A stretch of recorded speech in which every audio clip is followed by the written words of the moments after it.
नमस्कार दोस्तों, मैं रामू कुमार यादव एजुकेशन क्लासेस रामू में आपका स्वागत करता हूं। दोस्त, आज मैं आप लोगों के सामने डीएलएड 2020 जो सप्तम प्रश्न पत्र संस्कृत है उसका आंसर की लेकर आया हूं।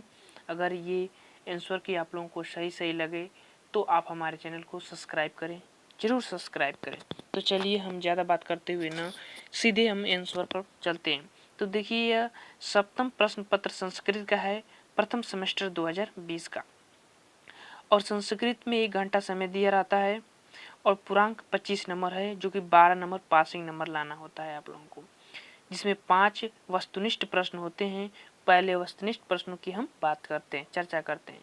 तो देखिए, पहला प्रश्न क्या है, यहाँ देखिए मैं सिर्फ स्क्रीन पर प्रश्न उत्तर लिखा हूँ, यानी कि जो भी प्रश्न थे उस प्रश्नों के उत्तर, और आप लोग मिला लीजिएगा कि कौन सा विकल्प सही होगा। क्योंकि मैं यहाँ दूसरी विधि न होने के कारण मैं सीधे उत्तर अपने हाथों से लिखा हूँ और मैं प्रश्न को पढ़ रहा हूँ। जो प्रश्न है, पहला प्रश्न है कि देवता शब्द में कौन सा लिंग है। पहला प्रश्न है, वस्तुनिष्ठ प्रश्न है। पहला प्रश्न है कि देवता शब्द में कौन सा लिंग है। तो देखिए, इसमें कई ऑप्शन थे, तो इसमें से पहला ऑप्शन सही होगा, पुल्लिंग। पहला मैं लिखा हूँ, यहाँ पर देख लीजिए, पहला मैं लिखा हूँ कि ये पुल्लिंग वाला सही होगा, पहला पुल्लिंग है। ठीक, देवता शब्द पुल्लिंग है। दूसरा प्रश्न है, व्यंजनम शब्द का अर्थ क्या है। व्यंजनम शब्द का अर्थ है ऑप्शन नंबर 3, दूसरे का 3 देख लीजिए, पंखा। पंखा ये सही है, पंखा। प्रश्न नंबर तीसरा है, प्रश्न नंबर तीसरा क्या है कि हरि शब्द के सप्तमी विभक्ति एक वचन का रूप है। मतलब हरि शब्द जो है, हरि शब्द उनका सप्तमी एक वचन में, इस ऑप्शन में से ढूंढना है कि आपका कौन सा रूप है। तो मैं सीधे यहाँ पर आंसर लिखा हूँ तीसरे का, और तीसरा प्रश्न का तीसरा ऑप्शन, तीसरा नहीं दूसरा ऑप्शन हरऊ, हरऊ जो है वो सही होगा। तो आप लोग देख लीजिएगा, हरऊ सही होगा, तीसरा प्रश्न।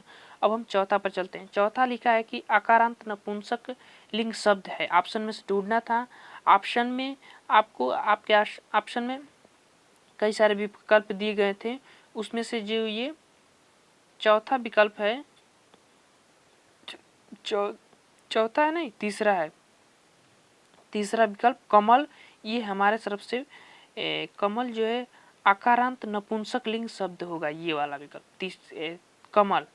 देखिए, इसमें तो लोक, सूर्य और वृक्ष, तो वृक्ष तो जो शब्द है ये तो पुल्लिंग होता है, सूर्य भी पुल्लिंग होता है, और लोक, लेकिन ये कमल है, ये दुविधा वाला प्रश्न उत्तर है। लेकिन आप समझ लीजिएगा, जो मेरे तरफ से मुझे जो समझ में आया, मैंने इसमें का तीसरा जो विकल्प कमल है उसको मैंने टिक किया हूँ, और यही सही हो सकता है। ज़्यादातर संभावना इसी प्रश्न का उत्तर का सही होना है। तो अब प्रश्न, पांचवें प्रश्न पर चलते हैं। पांचवा प्रश्न है कि शिक्षण में सहायक श्रव्य दृश्य सामग्री कौन कौन सी है। तो ये आप लोगों के सामने ऑप्शन आप लोगों को होगा, हालांकि मैंने प्रश्न दिखा नहीं रहा हूँ, सिर्फ उत्तर लिखा हूँ, तो आप लोग देख लीजिएगा उत्तर कौन सा होगा। तो चलिए, चलचित्र या सिनेमा, तीसरा जो ऑप्शन है चलचित्र या सिनेमा, वही विकल्प सही होगा। तो ये तीसरा, पांचवा का तीसरा। तो अब ये बहुविकल्पी प्रश्न हो गए, 5 थे, 5 आप लोग मिला लिए। अब हम अति लघुत्तरी प्रश्न उत्तर पर चलते हैं। अति लघुत्तरी प्रश्न उत्तर क्या क्या दिए हैं उनकी हम बातें करेंगे। तो चलिए, अति लघुत्तरी में प्रश्न नंबर 6वां, प्रश्न नंबर 6वां क्या दिया है, थोड़ा सा रुक जाइए।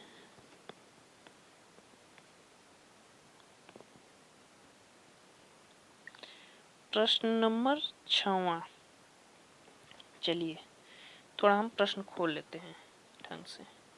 प्रश्न नंबर 6वां है कि असमर्थ शब्द का प्रथम विभक्ति एक वचन एवं द्विवचन में रूप लिखना था। यानी कि जो असमर्थ शब्द है वो प्रथम विभक्ति के एक वचन और द्विवचन में जो जो रूप होता है उसको लिखना आता है। एक वचन में अहम होता है और द्विवचन में आवाम होता है। ठीक, अहम, आवाम, वयम, ये हमको एक वचन और द्विवचन सिर्फ लिखना था। तो ये आप लोगों का मिला लीजिएगा, यही होगा, एक वचन में अहम, द्विवचन में आयाम। अब हम प्रश्न नंबर 7 पर चलते हैं।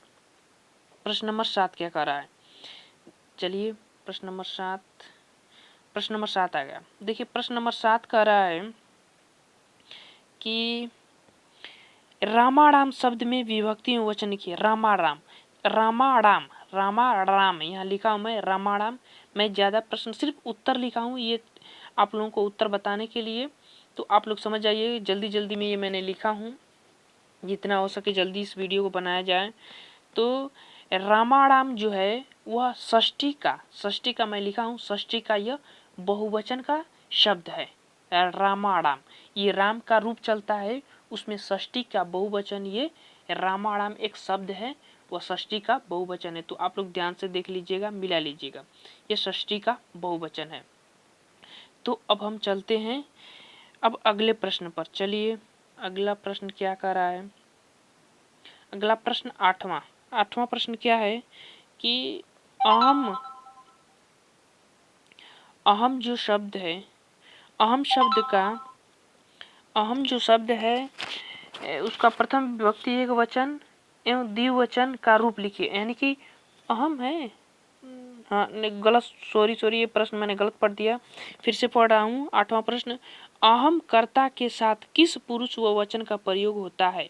अहम कर्ता के साथ मैंने यहाँ लिखा हूँ कि अहम कर्ता के साथ उत्तम पुरुष और एक वचन का प्रयोग किया जाता है। जैसे कि आप जब अहम का रूप पढ़ते हैं कि अहम, आवाम, वयम, तो अहम जो शब्द है वो तो एक वचन का शब्द दिख रहा है, और इसमें जो पुरुष का बात की गई है तो वो उत्तम पुरुष का प्रयोग किया जाता है।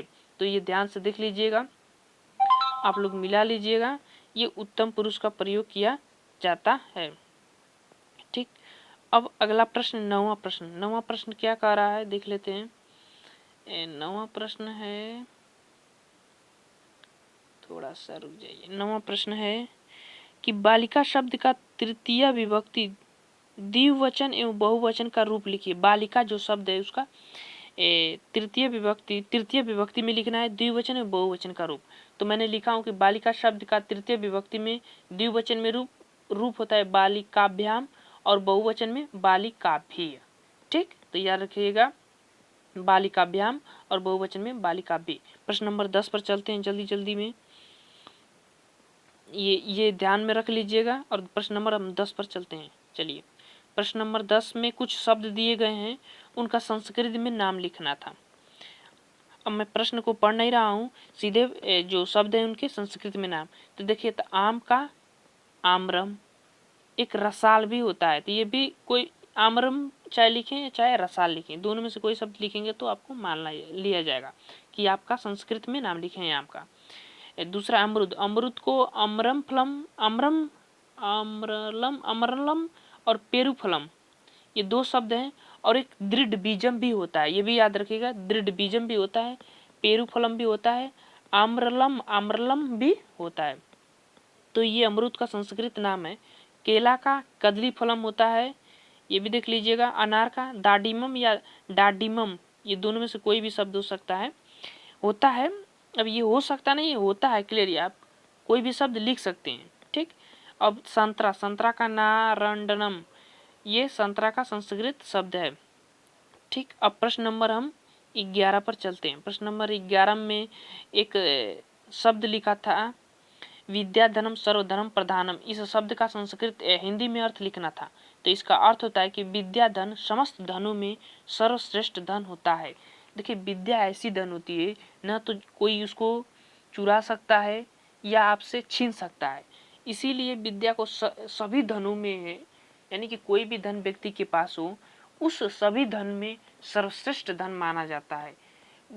विद्या ऐसी चीज होती है जिसको नहीं कोई चुरा सकता है और नहीं उसको छीन सकता है। तो मतलब कि इसको अगर 60 शब्दों में अर्थ आप लिख सकते हैं कि विद्या रूपी जो धन है वह सभी धनों में सर्वश्रेष्ठ है। तो मैंने ये अर्थ लिखा हूँ, तो आप लोग देख लीजिएगा, मिला लीजिएगा। अब हम आगे चलते हैं अगले प्रश्न 12 पर। प्रश्न नंबर 12 पर चलते हैं। प्रश्न नंबर 12, अब लघुत्तरी में आ गए हम लोग, लघुत्तरी प्रश्न। अब लघुत्तरी प्रश्न में क्या है इसको देखते हैं।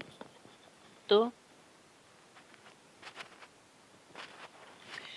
अब लघुत्तरी प्रश्न में है कि 12 नंबर प्रश्न ये कह रहा है कि किन्हीं दो इकारांत पुल्लिंग और दो इकारांत नपुंसकलिंग शब्दों को लिखिए। यानी कि दो शब्द लिखना था आपको, इकारांत पुल्लिंग में और इकारांत नपुंसकलिंग में।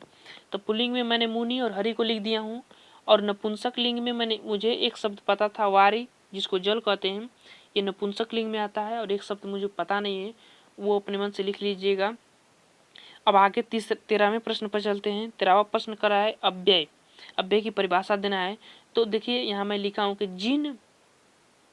जिन विभक्ति वचन तथा लिंग के आधार पर कोई परिवर्तन नहीं होता है वे शब्द अव्यय कहलाता है। जैसे कभी, यहाँ, वहाँ, मतलब ऐसा शब्द जिस पर लिंग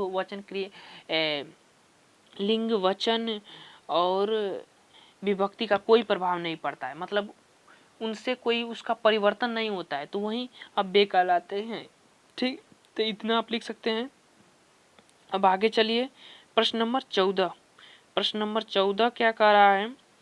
प्रश्न नंबर 14 में है कि निम्नलिखित शब्दों में सर्वनाम शब्दों को छांटना था। मतलब इसमें कुछ शब्द लिखे गए थे, प्रश्न में आप देख लीजिएगा, कुछ शब्द लिखे गए थे जिसमें से सर्वनाम को छांटना था। मैंने सर्वनाम को यहाँ पर छांट कर रख दिया है। युयम, ते, शा और आयाम, ये आवाम, ये 4 जो शब्द हैं ये सर्वनाम है। आप लोग छांट लीजिएगा। आगे चलते हैं 15वें प्रश्न पर। 15वां प्रश्न कह रहा है कि 15वां प्रश्न ये कह रहा है कि 15वां प्रश्न में 11 से 14 तक जो संस्कृत गिनती होती है उसको संस्कृत में लिखना था, उसको संस्कृत में लिखना था। मैंने यहाँ लिखा हूँ 11 का एकादश और 12 का द्वादश, 13 का त्रयोदश और 14 का चतुर्दश। तो ये सभी लोगों को, बच्चों को पता था, ये सरल क्वेश्चन है। आगे चलते हैं। अब प्रश्न नंबर 16 पर चलते हैं। प्रश्न नंबर 16 क्या कह रहा है? चलिए प्रश्न नंबर 16 देखिए। प्रश्न नंबर 16 को मैंने नहीं लिखा हूँ क्योंकि ये अपने मन से लिख सकते हैं कि प्रश्न लिखा है कि संस्कृत शिक्षण में पाठ्य सहगामी क्रियाकलापों का क्या उपयोगिता है। मतलब जो संस्कृत पढ़ा रहे हैं या संस्कृत प्रशिक्षण का कार्य चल रहा है तो उसमें कौन कौन सी जो सहायता के लिए क्रियाकलाप होती है, सहगामी क्रियाकलाप होती है, मतलब जो संस्कृत शिक्षण में सहायता प्रदान करती हैं वस्तुएं, या जो उसमें सहायता प्रदान करने वाले जो नहीं वो वस्तुएं होते हैं, तो उन्हीं के बारे में आप लोगों को लिखना था, स्पष्ट से लिखना था। तो ये आप लोग मन से लिख सकते थे, इससे आप लोग बेहतर से जानते होंगे। आगे चलिए, श्लोक है। 17वां प्रश्न है कि श्लोक। अब उस श्लोक का अर्थ लिखना था। मतलब श्लोक था कि विद्या ददाति विनयम विद्याति पात्रत्वादत्तमाप्नोति धनाधर्म ततः सुखम। ये शब्द श्लोक दिया गया था, इसका अर्थ लिखना था। तो मैंने यहाँ पर अर्थ लिखा हूँ कि लिखा है कि विद्या ददाति विनयम, यानी कि विनय, यहाँ लिखा हूँ मैं कि विनय से विद्या, विद्या से विनय नम्रता आती है, विनय से पात्रता यानी सजनता जो होती है वो आती है, पात्रता से धन की प्राप्ति होती है, और धन से धर्म और धन से धर्म और धन से सुख की प्राप्ति होती है।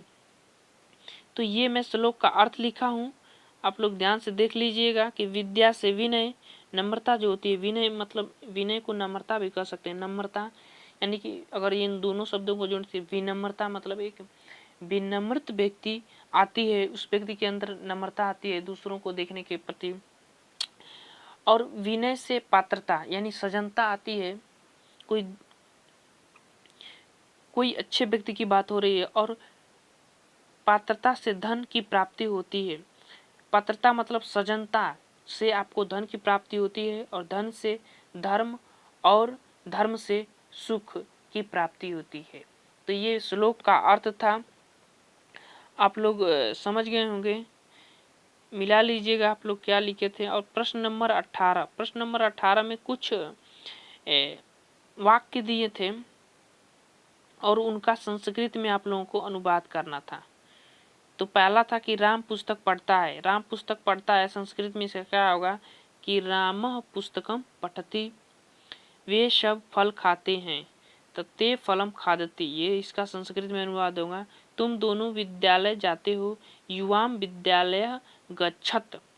ठीक, ये ध्यान से मिला लीजिएगा। और लास्ट है चौथा, रमा जाती है, तो रमा गच्छति, ये लास्ट में हो जाएगा। तो ये थे DLED 2020 संस्कृत के हल पेपर था। अगर ये प्रयास हमारे द्वारा जो किया गया है ये आप लोगों को पसंद आए तो हमारे चैनल को सब्सक्राइब करें तथा साथ ही साथ बेल आइकन घंटी को भी दबा दें। थैंक यू दोस्त, thank you for watching video.